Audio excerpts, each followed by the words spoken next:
Morning. Good morning, everyone. So I decided to. I've been reading a lot of Nietzsche, Nietzsche, um, but I really enjoyed this passage of Nietzsche because it made me think about self alienation, and then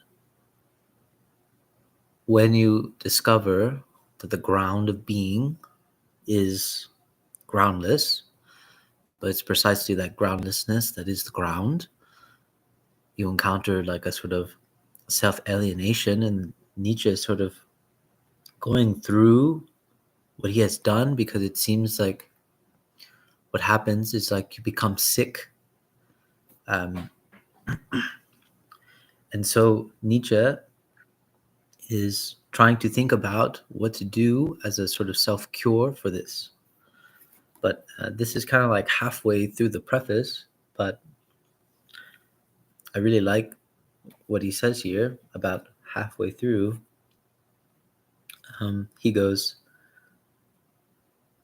"What I again and again needed most for my cure and self restoration, however, was the belief that I was not thus isolated, not alone in seeing as I did, an enchanting surmising of relatedness and identity in I and desires, a reposing in a trust of friendship, a blindness in concert with another, without suspicion or question marks, a pleasure in foregrounds, surfaces, things close and closest, in everything possessing color, skin, and a partiality.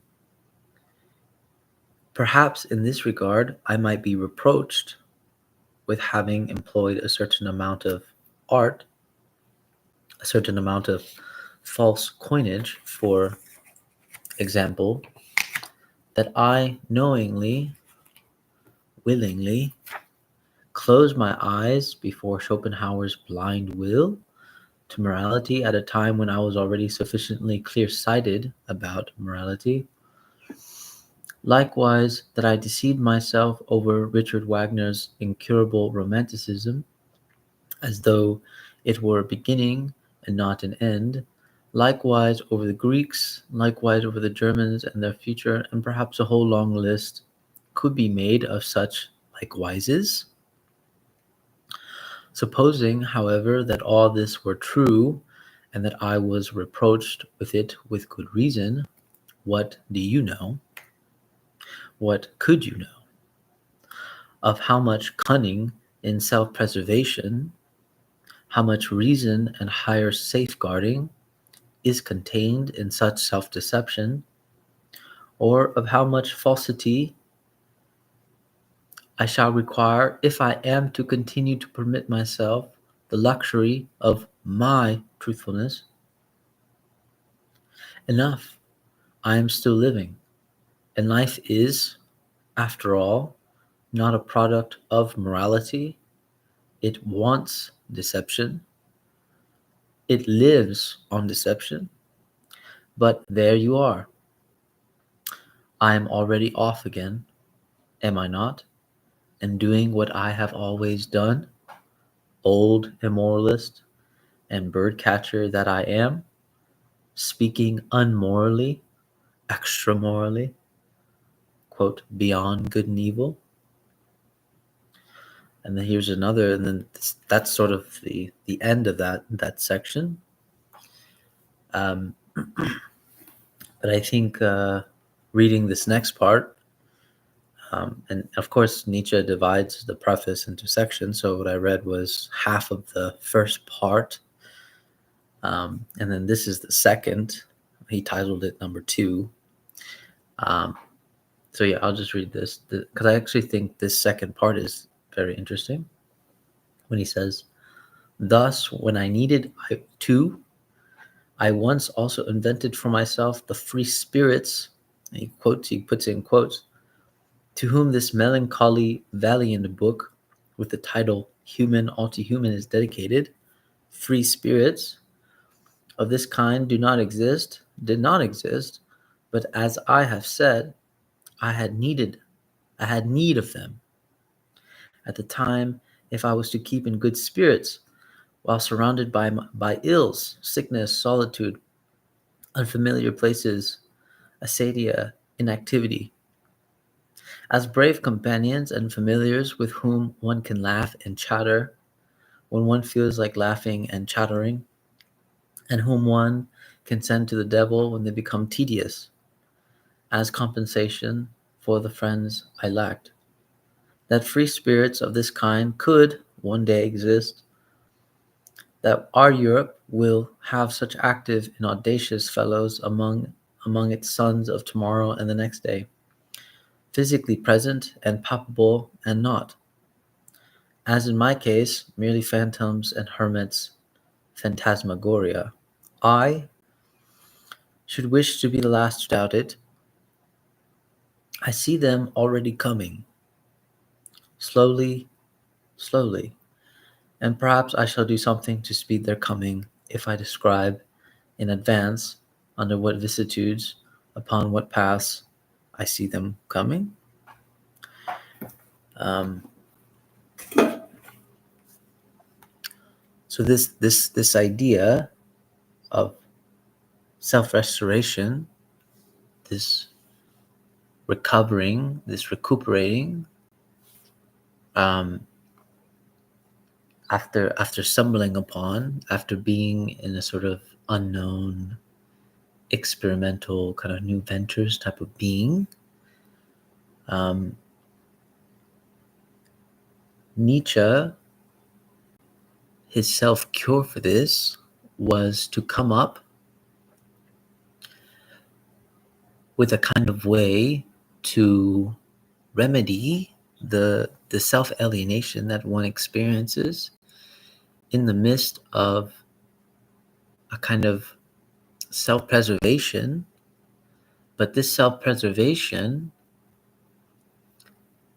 allows for a kind of, he calls it falsity, but a certain degree of fiction to be involved so that one feels less alone. And then Nietzsche, he's saying that because he feels alienated, he's literally making up this idea of free spirit. He's making this up, um, so that he feels less alienated, less alone, and that actually, but also he feels that one day he could actualize it, which I think is a perhaps a little bit of a side note, but I think that his comment on that is a side note, but the fact that he's acknowledging a certain amount of self-deception is necessary, um, to belong, to be in being, because if not, it's too brutal, so to speak. Um, and I have been thinking about this because I don't think it's quite like the noble lie. I mean, I think the noble lie is connected, perhaps, but um, this idea of, in order for us to recover this certain amount of deception is necessary to recover. And this is interesting. It's like, why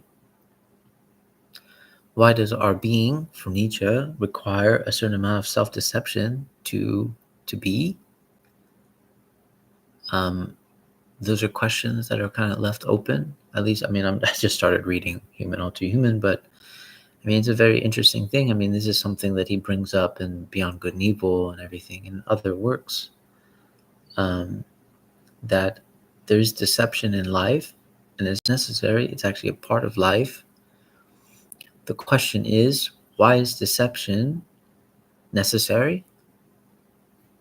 You could say, when actually we're very much hooked on clarity, translucency, transparency. When we are so obsessed with this kind of translucence about being, about our mode of living, about the truth. Nietzsche is saying something interesting. Nietzsche is saying interesting about deception in our pursuit of transparency, which is to say that actually our pursuit of transparency is a way, and you find this in Beyond Good and Evil, is a way to actually deceive ourselves. So that's like an interesting reversal, which is to say that I must know, and so I must know is to actually fall into a deception because you desire certain transparency. But Nietzsche would say that that desire is not because you have some will to truth or something, but fundamentally it's because for him it's sort of grounded in a sort of pathos of insecurity and fearfulness that you have to, in some sense, engage in a sort of self-deception to be. But then Nietzsche says that this self-deception is necessary, that we all engage in certain degrees of self-deception to be. And then, of course, now the really interesting question, in my opinion, is why are these degrees of deception necessary in relation to our self-alienation, and also as necessary to be, but also to be in belonging. But then we have to think, perhaps the things that make us not feel belonged, we have to make up. We have to sort of create a belonging. And this is what Nietzsche is doing with this idea of free spirits.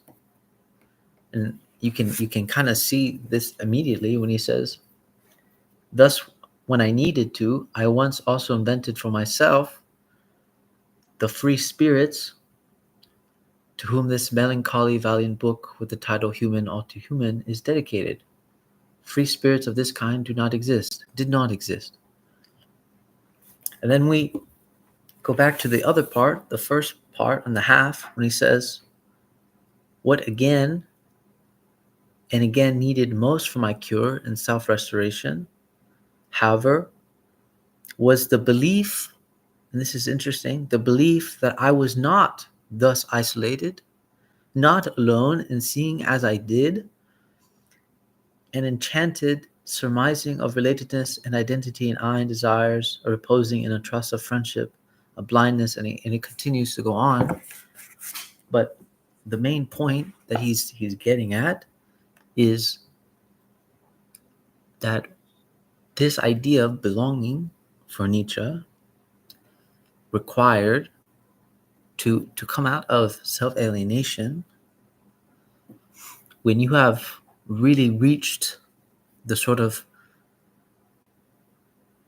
the givens, the ground of the givens, you could say, and you see how groundless they are, and that is the ground. You encounter the self-alienation, but the only way to, in some sense, engage or overcome that alienation is precisely to create this invented fiction about that there's other people like him. And he calls them free spirits. But then he's saying, and this is also what's interesting, that one day he hopes they will exist, but he needed that concept to exist in order to cure himself and recover from his self-alienation, which is interesting to think about. But I think the question still stands: why, as beings, do we need a certain degree of self-deception? Why can't we bear? Why can't we bear the full transparency of things? And I think because if we did, it would be actually unbearable. And I think Nietzsche is talking about from multiple points, meaning like even when you discover the truth to be unbearable,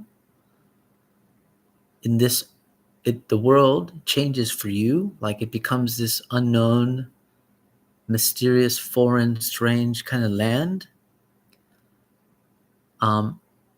Your self-preservation kicks in, and when your self-preservation kicks in, you have to sort of engage with a certain degree of deception to recover. But also, if you think about it, if self-preservation is necessary to continue the experimentation, the foreign land, to continue to explore the foreign land, and so on, perhaps when we become ill, when we become so self-alienated, that's the only way to recover, and then to continue. And then once we feel better, we can continue the search, continue the experimentation again. And so what's interesting is like Nietzsche does think in cycles, I would say, because obviously, and this is where like I think it's understandable when Nietzsche is saying that only the strong can do this, because if you think about it, like what Nietzsche is asking for is very demanding and also very brutal, and I would actually agree with him in the sense that not everybody could do this. And then you have to wonder, as a thinker who's thinking about being and self-belonging, when we construct modes of being, modes of self-belonging, could we really bear the brutality of self-alienation? So we actually have to think self-alienation in relation to self-belonging, or belonging as such. And that would be a task. But I would say, I mean, even honestly thinking for myself, that what Nietzsche is asking for, I'm not even sure I would be able to do myself. But you understand, when perhaps not even most of us could do this ourselves, that we would, if we could do it, we would need to engage with a certain amount of self-deception. So self-preservation as a sort of necessity of like a degree of self-deception is interesting for me, because then in some sense it's not a cure, but the deception is a cure, so to speak.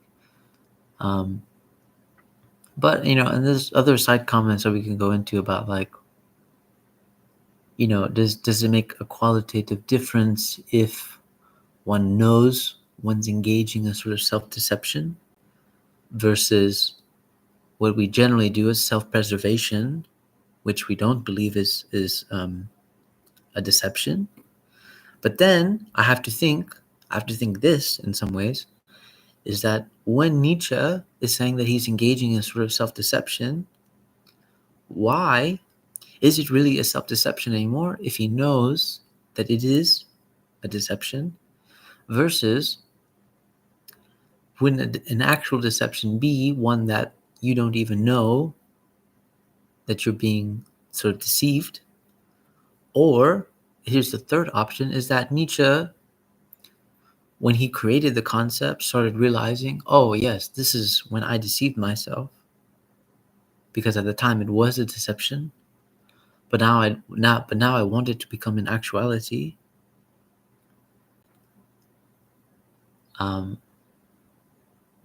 But I mean, who knows, right? Like, who knows? Because like this is like a sort of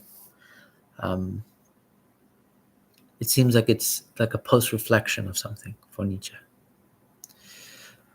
because obviously he's thinking about why he wrote the book. Anyways, that's just all my thoughts. So, okay, take care.